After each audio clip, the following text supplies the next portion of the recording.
Good afternoon.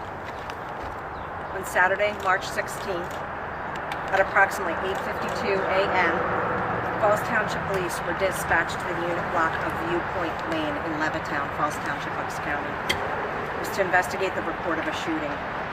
Preliminary investigation determined that 26-year-old Andre Gordon, driving a stolen vehicle which was carjacked from Trenton, New Jersey, earlier in the morning, forcibly broke into the residence, after which he shot and killed his 52-year-old stepmother, Karen Gordon, and his 13-year-old sister, Kara Gordon, who lived at the residence.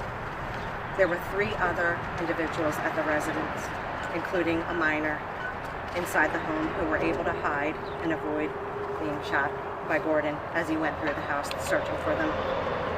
Following the shootings, at approximately 9:01 a.m., Gordon drove to the unit block of Edgewood Lane, Levittown, where he forcibly broke into a residence, after which he shot and killed 25-year-old Taylor Daniel, with whom he has 2 children. Following the shooting, he fled the scene.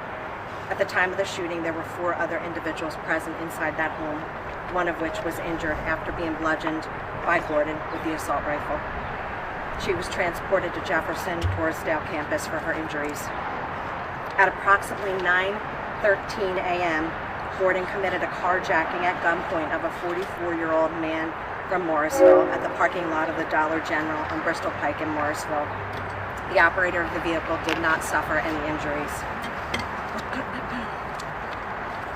Gordon is believed to currently be homeless and has ties to the Trenton area.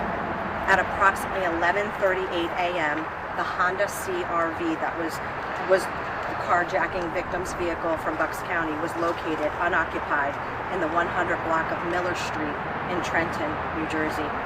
At approximately 12:22 p.m., we received information that Gordon is currently barricaded in New Jersey with hostages. He's inside the residence on the 100 block of Phillips Street in Trenton.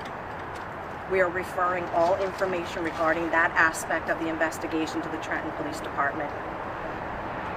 At approximately 12:25 p.m., we lifted our shelter in place. I will answer the questions that we're able to answer at this juncture, and I'll turn over some.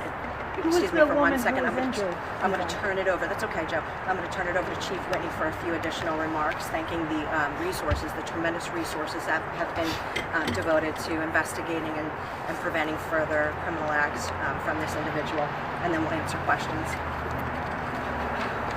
Good afternoon, everyone. So this was an outstanding team effort by the law enforcement community here in Bucks County. In addition to our district attorney's office, we had assistance from the Pennsylvania State Police, the Bureau of Alcohol, Tobacco, and Firearms, and the Federal Bureau of Investigation. We also had help from all of our surrounding communities that sent representatives to a staging area while this incident was still dynamic and unfolding to investigate reports that were coming in and assist us in securing the 3 different crime scenes that we had here in Falls Township. So my thanks to everyone who assisted us today. It was an outstanding team effort. Would you mind saying and spelling your name just for the record, please? Yes, my apologies. Jen Shorn, S-C-H-O-R-N, Bucks County District Attorney. And Jen is just J-E-N? J-E-N, thank you. My name is Nelson Whitney, N-E-L-S-O-N, W-H-I-T-N-E-Y. I'm the Chief of Police for the Falls Township Police Department. Have you guys had previous contacts with the suspect? Whether Falls Township or anywhere in Bucks County or outside? We've had minor contacts in the past, but nothing that would indicate anything like this would happen. The woman who was injured at the Edgewood Lane home, is that her mother? Is it a child who was injured? It's the mother of the deceased victim. And yes. Is she seriously injured?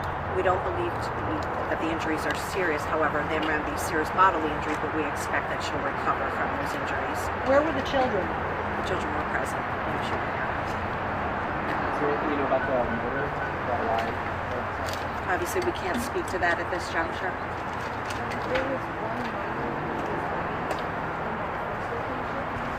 Yes, several of the family members at the first residence were successful in being able to hide from the shooter. One of them is a minor who's 14 years old. There were 3 individuals in the residence who were hiding. Could you explain the relationship?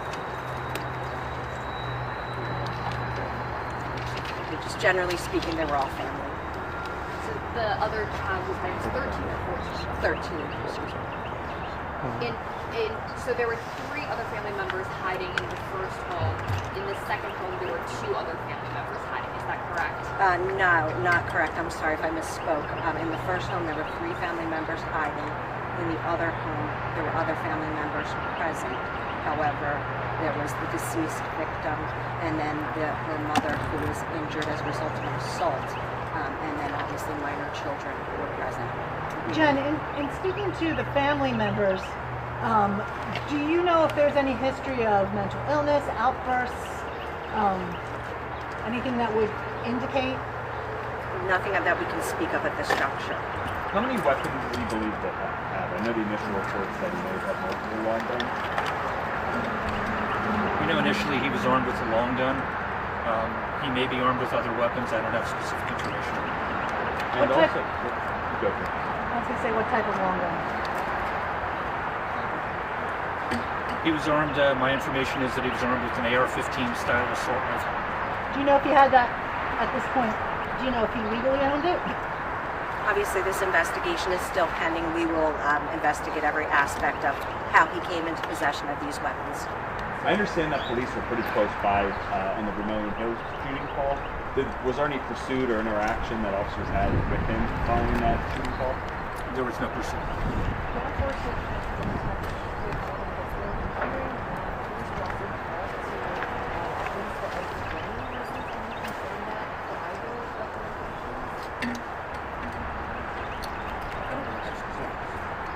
Yeah, I'm sorry. I really don't have specifics on the locations of the calls for service or the nature of them at this time. I just know that qualitatively there was nothing that to us indicated that something like this happened. Do you know how long Andre had been homeless?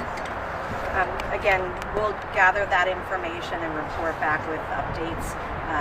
But as it relates to this matter, it's obviously ongoing. And so I think at this juncture, any future questions, we will certainly be providing more information as we receive it. But Does he have a criminal history? I can't speak to that. Is he confirmed to actually be in that residence in Trenton? That's been confirmed.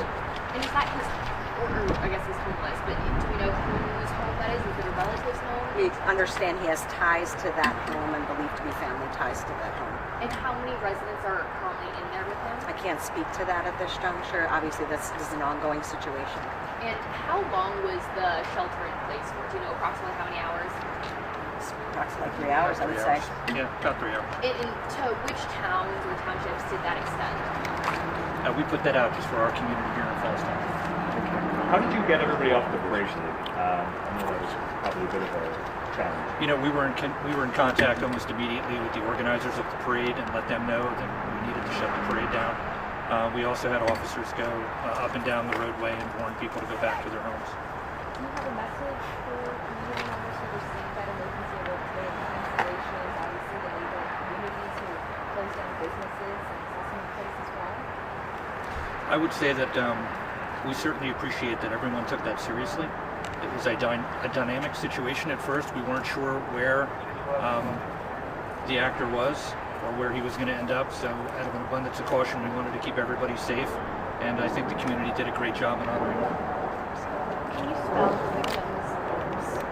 Sure, I'll provide that to you if you don't mind off the record. Okay. Thank you. I appreciate the time.